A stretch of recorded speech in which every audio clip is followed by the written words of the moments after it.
When Jaws hit theaters in 1975, it didn't just make people afraid to go into the water. It changed cinema forever. It was the first true summer blockbuster, made Steven Spielberg a household name, and brought sharks into the nightmares of an entire generation. But behind the iconic score and blood-red waters lies a production so strange, chaotic, and full of accidents that the real story is almost too weird to believe. Sure, you have seen the shark. You know the score. Maybe you have even quoted the legendary line, "You're gonna need a bigger boat." But do you know about the milk-filled swimming pool? Or how Spielberg skipped the film's explosive climax? Buckle up, because these aren't just behind-the-scenes tidbits. They are proof that Jaws might be the most accidentally brilliant film ever made. Number 10. Spielberg was only 28. Steven Spielberg was just 28 years old when he directed Jaws.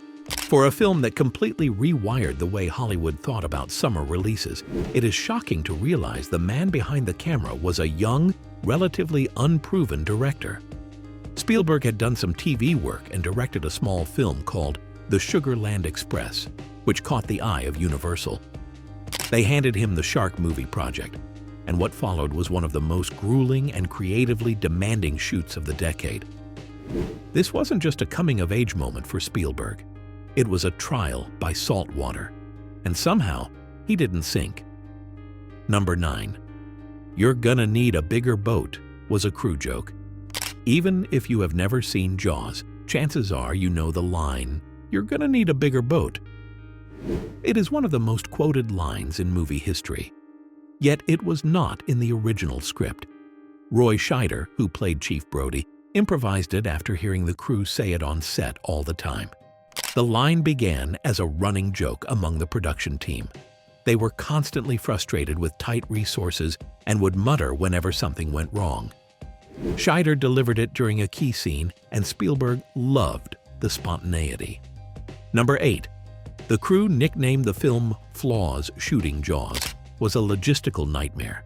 Spielberg insisted on filming on real ocean water instead of inside a controlled studio tank.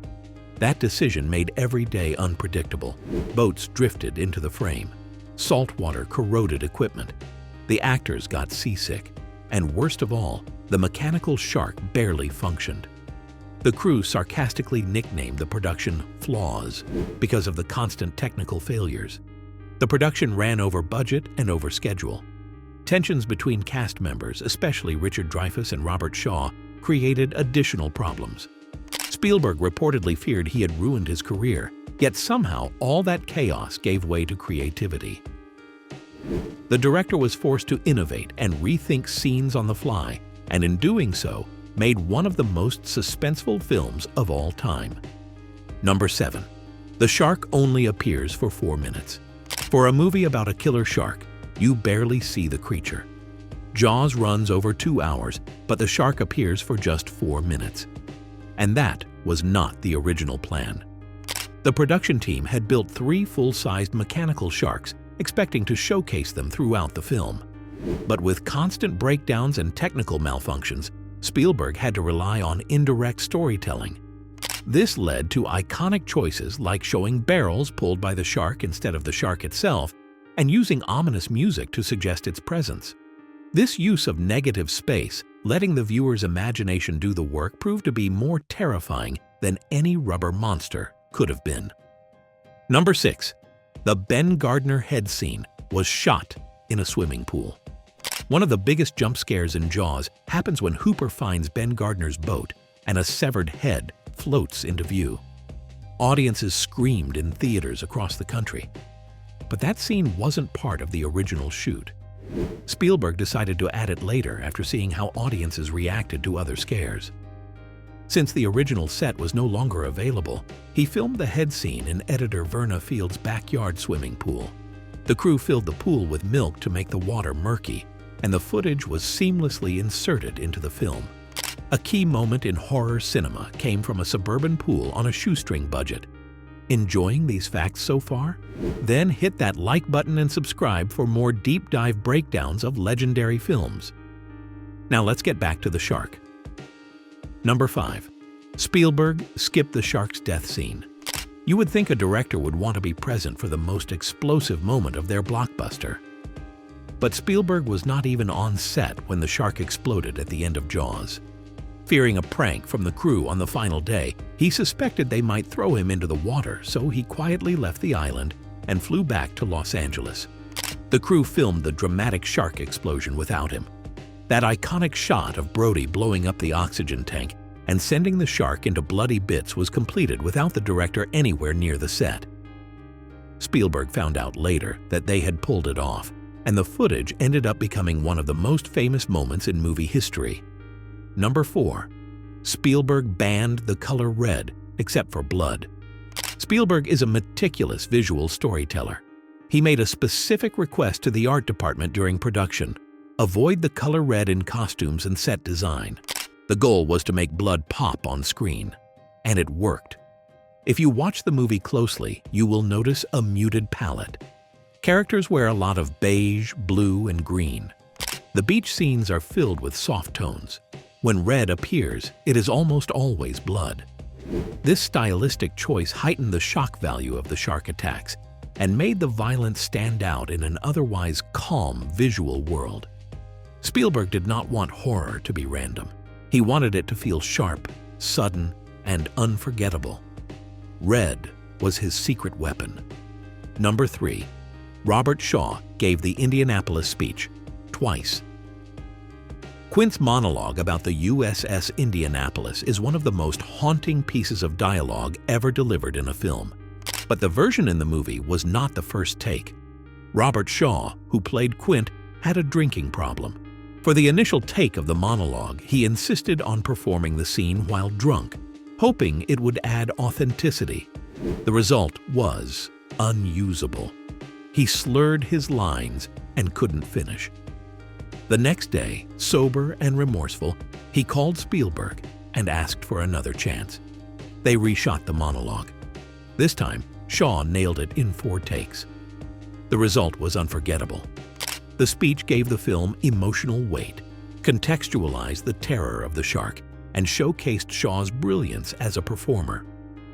Number 2. The shark's nickname was Bruce. The mechanical shark was named Bruce after Spielberg's lawyer. The crew gave the beast a nickname as a way of coping with its constant breakdowns. Bruce became a running joke and something of a mascot. Despite its troubles, Bruce became legendary. The name stuck. Fans still refer to the shark by that name, and it has appeared in parodies and tributes in other films. Pixar's Finding Nemo even features a great white shark named Bruce in its own nod to Jaws. What began as an inside joke turned into a pop culture Easter egg. Number 1. Spielberg thought the Jaws theme was a prank. John Williams' score for Jaws is one of the most iconic in cinema. Just 2 alternating notes, played on a tuba, managed to create unbearable suspense. When Williams first presented the theme to Spielberg, the director laughed. He thought it was a joke. 2 notes? That was it? Spielberg had expected something sweeping and complex, not this primal, repeating pulse. But Williams explained that simplicity was the point. The shark was primitive, relentless, and single-minded, so the music had to match. Spielberg quickly changed his tune, and the score became a crucial part of the film's power. The music filled the gaps when the shark was not on screen and made the unseen even more terrifying. Bonus fact: the shark roars like a dinosaur. Kind of. Here's a weird one you probably never noticed. The shark in Jaws has a death roar.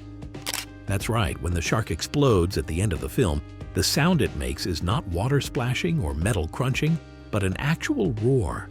It's not realistic, and it wasn't supposed to be. The sound designers took creative liberties by layering in animal noises to make the shark's death feel more cinematic and terrifying. Specifically, they repurposed a sound effect originally created for dinosaurs and large beasts in older Universal monster movies. Jaws is not just a masterpiece.